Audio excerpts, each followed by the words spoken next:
So this is Andrew from Atlanta Diamond Design, and we're here finding out how we're going from this sketch to this resin to find out how essentially Andrew uses his computer and the 3D program to build this ring.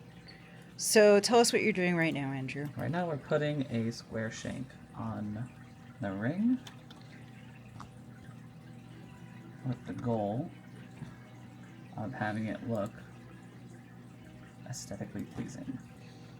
Because I complained that it had a half round shank and I didn't think that looked so great. I see, is this the stone here? Yes. So did you basically measure the stone and then build the Yes. ring around it? We measure the stone and we import each stone's measurement into the ring, or into the computer, and then from there we can build a ring around your stone, even if you have a special cut stone.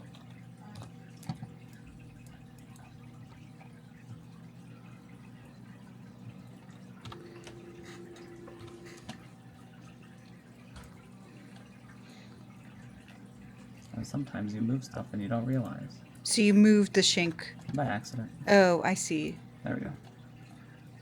And now you can. And when. Why are the prongs sticking out so high? I knew you were going to ask that. Really? Yeah, I did. Am I that predictable? The reason they're sticking out so high is because the jeweler needs room to set the stone. Mm-hmm. Like, it looks tall, but by the time that he cuts a seat and the stone sits in the ring, like this is sitting way too high. It needs to go way down so it's safe and it doesn't hit anything. Mm-hmm. But you could see even these prongs don't even get anywhere near the top of the stone. So it's for the jeweler to be able to set the Yes. ring. Okay. Your renders will often look, and designs will often look like they have really big prongs, but that's just for... Oh, there it is. That's just for the customer. So or not for the customer, it's for the jeweler. So is this what you would normally send a customer? Normally the prongs would be a little lower. Because you want them to not ask that question? Exactly. Exactly. Okay, so you have here all three stones, or all four, well, the tourmaline in the center, Yes. and Then you then have diamonds, three baguette cut baguettes diamonds. on each side. Exactly. And this is all to scale. Yes. It's all to scale. So every single thing in the file is to an exact measurement. Obviously, we're not making a rocket, so there's room for error. But So yes. normally you would send like this kind of an image to the customer. Yeah, you get Or you would send them a few different views. a few different views, exactly. Side, So you get like this from top. one. You could get. Let's see. You can only get one from the top view. Okay. Like this. You get one from the side, so you can see what the side of the ring looks like. And you normally get one like this. Okay. And then sometimes, or 90% of the time, if it applies to you, you will get a hand. Well, I was also going to ask, so, okay, once they say yes, then you go ahead and press print and you get this? Well, you make it sound easy, but yes, essentially. I don't have it on this girl, but normally there's a separate program where you need to put supports on everything, because when it prints, you need to support all these little gaps, all these little spots. I mean, maybe you could see on the camera, you see all the little dots on the inside. You have to support all this because when it's growing, you have to think of it growing like a little slicing machine, one little layer at a time.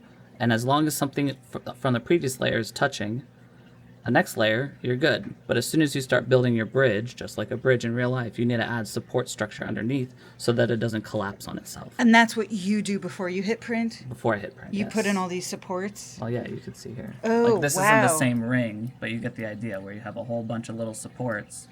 Now this is upright, but you have to think when it prints, it actually prints upside down. So this view is like reversed. So this ring would be upside down. This is technically the bottom, this is the top. And for the then printer. you cut those out before sending it Correct. to be cast? Correct. Okay, well, that's the next video. we're not going to do the casting yet. But, oh, this is so interesting. And so that's what you press print on. Yes. It looks so crazy. I mean, I like can show you. Look at a this. little forest Let's of go rings. backwards. Oh, That's backwards. Whoa. So technically, the printer prints like this. oh.